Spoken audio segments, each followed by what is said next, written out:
Welcome to today's video and blog on how to write a cleaning proposal letter.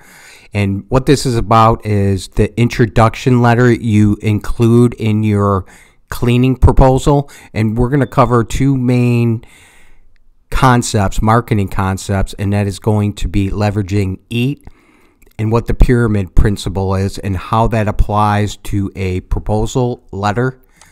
And my name is Shane Dubell. Our company is methodcleanbiz.com, and we are a marketing agency for the cleaning industry. And this month we are running a promotion. You update your website, you get a new website, and we include 3 months of SEO so we can start to deliver some return on investment right away for your company. That's the whole point of doing that. So I'm going to get back to how to write a cleaning proposal letter, and what we're going to focus on is two main marketing principles. That is EAT, which stands for experience, expertise, authority, and trust. And this is a big SEO topic because this is what Google uses for their search engines. But this is also a really great marketing concept because these are the main things that customers want to know. And the second one is going to be the pyramid principle. And the pyramid principle is simply that we're going to stack our information based from the most important to the least important. So how do we decide what's most important? By when we speak with customers, by listening to them, by reading their responses if it comes through a message or if it a contact form or an email correspondence. But mainly it's the walkthrough is where you learn the most information, is or a phone conversation. That's where you can collect information to decide the pyramid principle. So we're just going to go over a sample proposal cover letter. And one thing I want to point out is we made this really long. This is almost 2 pages. In real life, you would never do this.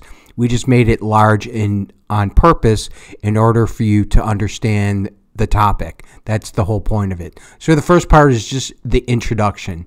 You know, you're writing to express your interest, blah, blah, blah, our commitment to excellence and a track record of delivering exceptional results. And at this point, this might be a good point to plug in your reviews. But all this is going to depend on the client and how you want to stack your pyramid principle. But that would be an optimal place to punch in how many reviews you have. So the main topics are going to be the experience. You know, we have X number of experience. Our expertise. You know, we take pride in our training and education program, and then provide some kind of evidence of that. Now, I just use some common ones, the ISSA. There's also in the specialty cleaning, there's the IICRC. These would be examples of expert ways to apply your expertise into and people. I know cleaners don't always like those certification stuff, but clients like them. So, and it's just a point. Your expertise could be anything that you want to put in. This is just an example. I'm carrying on. Next is authority. One of the great things about authority is your local chamber of commerce, or for let's example, BOMA, Building Owners Managers Association, and you're bidding on a property manager building or a big, even independently owned building, and to let them know that you're a member of the community. That would be a big authority part. And then trustworthiness, most people would understand this nowadays with the reviews, to plug in how many reviews you have on Google. In the commercial world, a lot of times companies don't like to do that. They don't want their competitors to know.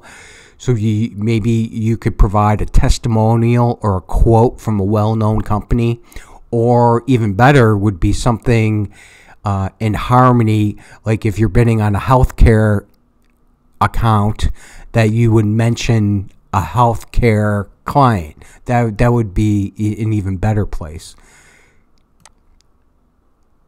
And then the last part is more of a generic about your company. One thing I'll point out is right here is I'm plugging in a value proposition, but this wouldn't apply to every single client.